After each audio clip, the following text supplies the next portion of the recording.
สบายดีเด้อสบายดีพ่อแม่พี่น้องมื้อนี้เลิกงานเลิกการมาแล้วกำลังจิไปเฮ็ดงานเนาะอีก30นาทีก็จิไปเข้างานผัวโทรมาบอกว่าถ้าหากว่าอันเจ้าบ่เมื่อยหันนะ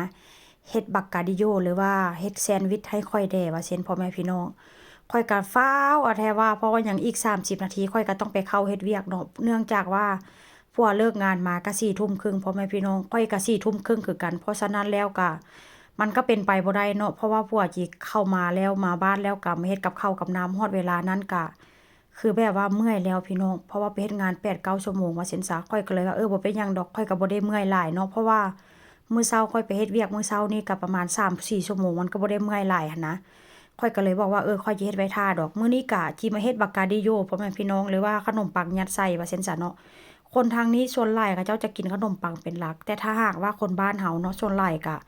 จะกินข้าวเป็นหลักว่าซั้นซะพ่อแม่พี่น้องมื้อนี้ข้อยก็เลยแบบว่าเข้าครัวเฮ็ดให้ผัวกินมาแบบไม่เมื่อยก็จิได้มีกับข้าวไว้กินว่าซั้นซะเนาะมื้อนี้ก็จิเอาบวบมาทอดพ่อแม่พี่น้องธรรมดานี่ก็จะทอดใส่ไข่แต่ว่ามื้อนี้ก็เอาตามเวลาว่าซั้นซะเนาะเวลามันก็บ่ล่วงบ่หลายก็เลยเอาอันมาทอดใส่เกลือแบบนี้เลยพ่อแม่พี่น้องแล้วก็อีกอย่างเนาะอันบักบวบนี่บักบวบสเปนนี่น่ะพี่น้องส่วนหลายก็ทอดใส่เกลือนี่ใส่น้ำมันนี่ก็หวานเนาะ หวานแล้วก็แซ่บกินเล่นก็กินได้เลยพ่อแม่พี่น้องแล้วอีกอย่างก็มีวิตามินเนาะอาหารของคนทางนี้ส่วนหลายก็จะเน้นเป็นพวกผักว่าเช่นซะมื้อนี้ก็จิเอาเนื้อหมูใส่นำได้เนาะเพราะว่าจิเอาอันบวบสะเปนแล้วก็ใส่เนื้อหมูมื้อนี้ก็มีชีสอยู่แต่ว่าก็จะบ่ได้ใส่เนาะลาบางบ่อนน่ะพี่น้องอันแถวบงแถวบาร์เนาะถ้าหากว่าผู้ใดไปนั่งแถวบงแถวบาร์ตามแบบว่า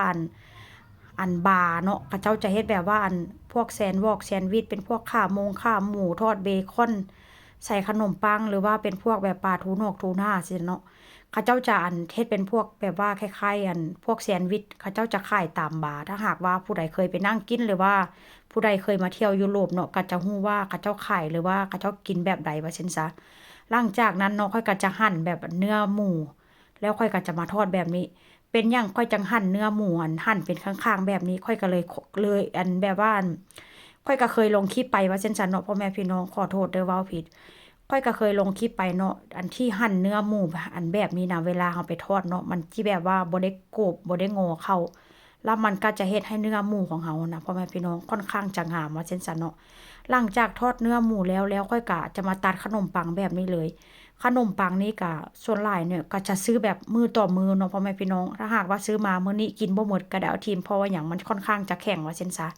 แล้วค่อยก็จะใส่สลัดแบบนี้เนาะ สลัดแบบนี้อันธรรมดานี่ค่อยก็ต้องปั่นเอาน้ำออกแต่ว่ามื้อนี้ก็บ่ได้ปั่นเอาออกว่าซั่นซะเวลามันน้อยแล้วมะเขือเทศหรือว่าบักเด่นนี่ก็ค่อนข้างจะเละแด่หน่อยหนึ่งก็บ่เป็นหยังพี่น้องที่ทิ่มก็เสียดายเพราะว่าหยังย่าเอามาแต่บ้านสวนเพราะว่ามันเป็นมะเขือเทศที่แบบว่าย่าปลูกเองว่าซั่นซะเนาะหลังจากนั้นก็เอามะเขือหรือว่าเอามะบวบที่ว่าทอดแล้วน่ะก็เอาวางลงแล้วก็เอาเนื้อหมูวางแบบนี้เลยพ่อแม่พี่น้องถ้าหากว่าอัน